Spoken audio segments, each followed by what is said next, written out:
తెలంగాణ వార్షిక బడ్జెట్ ను deputy CM Bhatti Vikramarka అసెంబ్లీలో ప్రవేశపెట్టనున్నారు. 3.2 లక్షల కోట్ల రూపాయల అంచనాలతో తెలంగాణ బడ్జెట్ రూపుదిద్దుకున్నట్లు తెలుస్తోంది. మూడోసారి భట్టి విక్రమార్క బడ్జెట్ ప్రవేశపెట్టనున్నారు. ప్రజాభవన్లోని పోచమ్మ తల్లి ఆలయంలో బడ్జెట్ పత్రాలను ఉంచి భట్టి విక్రమార్క ప్రత్యేక పూజలు చేశారు.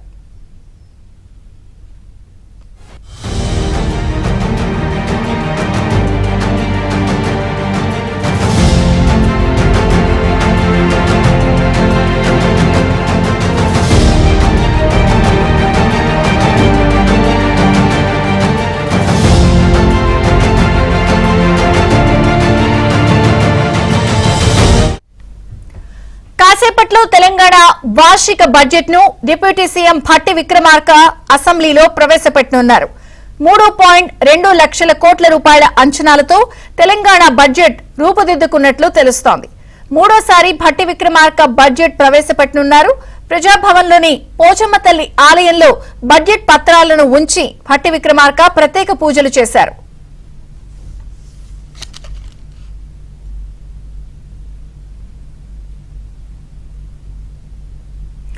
ఇక ఈ రోజు తెలంగాణ బడ్జెట్ ని అసెంబ్లీలో అటు మండలిలో ప్రవేశపెట్టబోతున్నారు.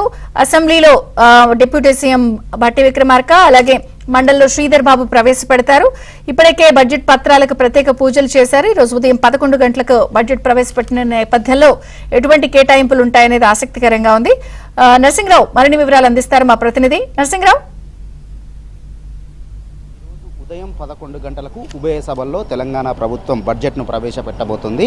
అసెంబ్లీలో deputy CM finance minister Bhatti Vikramarka బడ్జెట్ను ప్రవేశపెడతారు. అటు కౌన్సిల్లోనేమే మంత్రి దుద్దిల్ల శ్రీధర్ బాబు బడ్జెట్ను ప్రవేశపెడతారు. ఇప్పటికే ఆ బడ్జెట్ ప్రతుల్ని తీసుకొని భట్టి విక్రమార్క అసెంబ్లీకి చేరుకున్నారు. మొదటగా ప్రజాభవన్లోని నల్లపోచమ్మ ఆలయంలో బడ్జెట్ పత్రాలకి ప్రత్యేక పూజలు నిర్వహించారు. పూజారులు ఆయనకి ఆశీర్వచనాలు అందించారు. సో ప్రత్యేక పూజలు చేసిన తర్వాత ఆయన ప్రజాభవన్ నుంచి నేరుగా అసెంబ్లీకి చేరుకున్నారు. సో అసెంబ్లీకి చేరుకున్న భట్టి విక్రమార్కకి ఇక్కడ అసెంబ్లీ సెక్రటరీ నరసింహాచార్యులు, అదేవిధంగా మంత్రులు సీతక్క, కోమటిరెడ్డి వెంకటరెడ్డి, ఉత్తమ్ కుమార్ రెడ్డి తదితర నాయకులంతా కూడా ఆయనకి శుభాకాంక్షలు చెప్పారు. తెలంగాణ కాంగ్రెస్ ప్రభుత్వం వచ్చిన తర్వాత ఆయన మూడోసారి బడ్జెట్ను ప్రవేశపెట్టబోతా ఉన్నారు. సో ఈ సందర్భంగా బడ్జెట్ ప్రవేశపెడుతున్నటువంటి నేపథ్యంలో వారికి మంత్రులంతా కూడా కలిసి శుభాకాంక్షల్ని తెలియజేశారు. అయితే 11 గంటలకి బడ్జెట్ను ప్రవేశపెట్టబోతా ఉన్నారు. అందుకంటే ముందు ఖచ్చితంగా బడ్జెట్కి క్యాబినెట్ ఆమోదం తెలపాల్సి ఉంటుంది. సో కాబట్టి ఇప్పుడే క్యాబినెట్ సమావేశం కూడా ప్రారంభమైంది. ముఖ్యమంత్రి రేవంత్ రెడ్డి అసెంబ్లీకి చేరుకున్నారు. నేరుగా క్యాబినెట్ సమావేశ మందిరానికి వెళ్లారు. అసెంబ్లీలోని కమిటీ హాల్ 1లో ఈ సమావేశం జరుగుతుంది. సో రేవంత్ రెడ్డి అధ్యక్షతన ఈ సమావేశం జరుగుతుంది. క్యాబినెట్ ఈరోజు బడ్జెట్కి ఆమోదం తెలిపిన తర్వాత 11 గంటలకి బడ్జెట్ సమావేశాలు ప్రారంభం కాబోతున్నాయి. సో అసలు వాస్తవిక బడ్జెట్ను ఈసారి రూపొందించామనేటువంటి మాటనైతే ప్రభుత్వ వర్గాలు చెప్తా ఉన్నాయి.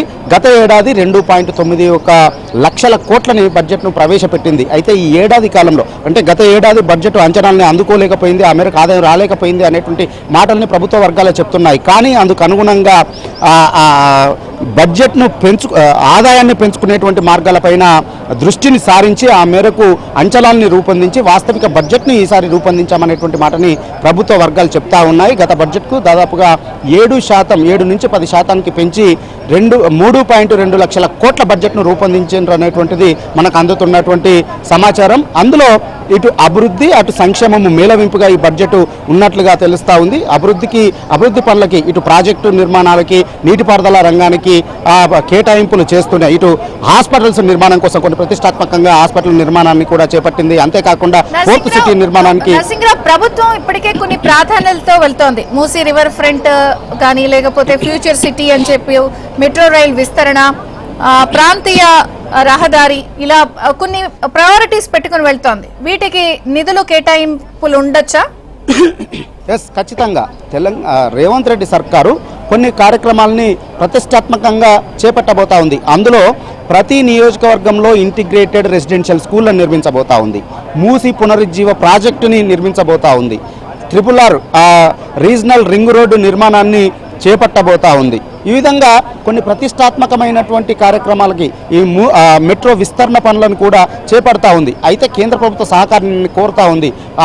జాయింట్ వెంచర్గా దీన్ని డెవలప్ చేయాలి, ప్రాజెక్టును చేపట్టాలని చెప్పి విజ్ఞప్తి చేసింది. కానీ రాష్ట్ర వాటాగా కూడా కొన్ని కేటాయింపులు చేయాల్సి ఉంటుంది. కాబట్టి ఈ బడ్జెట్లో ఖచ్చితంగా తెలంగాణ రాష్ట్ర ప్రభుత్వానికి సంబంధించినటువంటి ప్రతిష్టాత్మక కార్యక్రమాలు ఏవైతే ఉన్నాయో, పథకాలు ఏవైతే ఉన్నాయో వాటన్నింటికీ కూడా ఖచ్చితంగా మీరు అన్నట్లుగా ఇటు మూసీ పునరుజ్జీవ ప్రాజెక్టు, RRRకు, ఈ హాస్పిటల్స్ నిర్మాణము, నీటిపారుదల రంగానికి, ఈ విధంగా అన్నింటికీ అభివృద్ధి కార్యక్రమాలు అన్నింటికీ కూడా ఇందులో కేటాయింపులు ఉంటాయనేటువంటి మాటనైతే చెప్తా ఉన్నారు. వాటికి ప్రాధాన్యతను ఇస్తూనే మరొక వైపు సంక్షేమానికి కూడా పెద్దపీట వేసి అభివృద్ధి సంక్షేమము మేళవింపుగా ఈ బడ్జెట్ను రూపొందించారు అనేటువంటి మాటను చెప్తా ఉన్నారు. సంక్షేమ కార్యక్రమాల్లో భాగంగా ఇటీవలనే యువ వికాసం పథకాన్ని ప్రభుత్వము అనౌన్స్ చేసింది. యువ వికాసం పథకంలో భాగంగా యువకులకి 25 ఏళ్ళ యువకులందరికీ కూడా ఈ పథకంలో భాగంగా రుణాలు ఇచ్చేటువంటి కార్యక్రమానికి శ్రీకారం చుడతా ఉంది. అందులో భాగంగా 6,000 కోట్ల రూపాయలని ఆ పథకానికి కూడా కేటాయింపులు చేసినట్లుగా తెలుస్తూ ఉంది. వాటితో పాటుగా ఇటు రైతుల సంక్షేమానికి కావచ్చు, రైతుల వ్యవసాయ అభివృద్ధి కోసం, ఈ విధంగా సంక్షేమ కార్యక్రమాలకు, పెన్షన్ల కోసము, అదేవిధంగా ఎస్సీల కోసము, బీసీల కోసము వాళ్ళ సంక్షేమానికి సంబంధించి కూడా పెద్ద ఎత్తున బడ్జెట్ కేటాయింపులు ఉంటాయనేటువంటి మాటను చెప్తా ఉన్నారు. అయితే గత ఏడాది బడ్జెట్లోనే బడ్జెట్ను అంచనాలకు రీచ్ కానటువంటి నేపథ్యంలో ఈసారి కొన్ని వాస్తవిక రూపంలో, అంటే బడ్జెట్ని ఏ విధంగా, ఆదాయాన్ని ఏ విధంగా పెంచుకోవాలనేటువంటి దానిపైన పర్ఫెక్ట్ అంచనాలను వేసే బడ్జెట్ను రూపొందించమని చెప్తా ఉన్నారు. అందులో భాగంగా ఆదాయాన్ని సమకూర్చుకునేటువంటి మార్గాల్లో భాగంగా ఇటు భూముల వాల్యూలకు సంబంధించి రేషనలైజేషన్ చేయడం, మరొకసారి ఆ వాల్యూస్ను పెంచేటువంటి ఆలోచనతో దాన్ని ఆదాయాన్ని పెంచుకోవాలని చెప్పి ఈ LRS, BRS ద్వారా జీవో 58, 59 ద్వారా కొంత ఆదాయము వస్తుందని చెప్పి, అదేవిధంగా GSTకి సంబంధించి లీకేజ్లు ఏవైతున్నాయో వాటన్నింటిని నియంత్రించడం ద్వారా ఆదాయం కొంత రాబట్టుకోవాలనేటువంటి ఆలోచన, మైనింగ్ ద్వారా కూడా ఇసుక అక్రమ రవాణాన్ని అడ్డుకోవడం ద్వారా కూడా కొంత ఆదాయాన్ని రాబట్టుకోవాలని చెప్పి, ఎక్సైజ్ ద్వారా కూడా కొంత ఆదాయాన్ని రాబట్టుకోవాలనేటువంటి ఒక పర్ఫెక్ట్ అంచనాలను వేసి వాటి ఆధారంగానే అడ్డగోలుగా అంకెల గారెడితో అడ్డగోలు అంచనాలను పెంచి అంకెల గారెడి చూపించకుండా ఎంత ఆదాయం అయితే వస్తుందో, ఇప్పటికే ఏడాది పాలనలో ఏ మేరకు ఆదాయం వస్తుంది, ఏ మేరకు ఖర్చు అవుతుంది, రాష్ట్రానికి రెగ్యులర్ ఖర్చులు ఏమేమి ఉన్నాయనేటువంటి ఒక అవగాహన వచ్చింది. కేంద్రం నుంచి గ్రాంట్స్ ఏ మేరకు వస్తున్నాయనేటువంటి ఒక అవగాహనకు వచ్చింది రాష్ట్ర ప్రభుత్వం. ఈ నేపథ్యంలో ఇప్పుడు ఏదైతే తక్కువ ఉందో, రెవెన్యూ లోటు ఏదైతే ఉందో దాన్ని పూడ్చుకోవడానికి ఆదాయ మార్గాల్ని అన్వేషించి వాస్తవిక బడ్జెట్ను రూపొందించామనేటువంటి మాటనైతే ప్రభుత్వ వర్గాలు చెప్తా ఉన్నాయి. ఆ మేరకు ఈసారి 3 లక్షల కోట్ల పైచిలకు బడ్జెట్ను ప్రవేశపెట్టడానికి రాష్ట్ర ప్రభుత్వం సిద్ధమైంది. ఆ బడ్జెట్కు కొద్దిసేపట్లోనే కేబినెట్ ఆమోదం తెలుపబోతా ఉంది. కేబినెట్ ఆమోదంతో మరి కాసేపట్లోనే ఉభయ సభల్లో బడ్జెట్ను ప్రవేశపెట్టబోతా ఉన్నారు. విజయచంద్రిక, అలాగే ఎన్నికల సమయంలో ఇచ్చిన 6 గ్యారంటీల విషయంలో కూడా భారీగానే కేటాయింపులు ఉండొచ్చా? ఇందిరమ్మ ఇండ్లు తాజాగా వర్గీకరణ నేపథ్యంలో వారికి సంబంధించిన ఈ ప్రాయోజిత కార్యక్రమాలకి సంబంధించి కేటాయింపులు ఖచ్చితంగా ఇందిరమ్మ ఇండ్లని ఇప్పటికే ప్రతిష్టాత్మకంగా ప్రారంభించింది.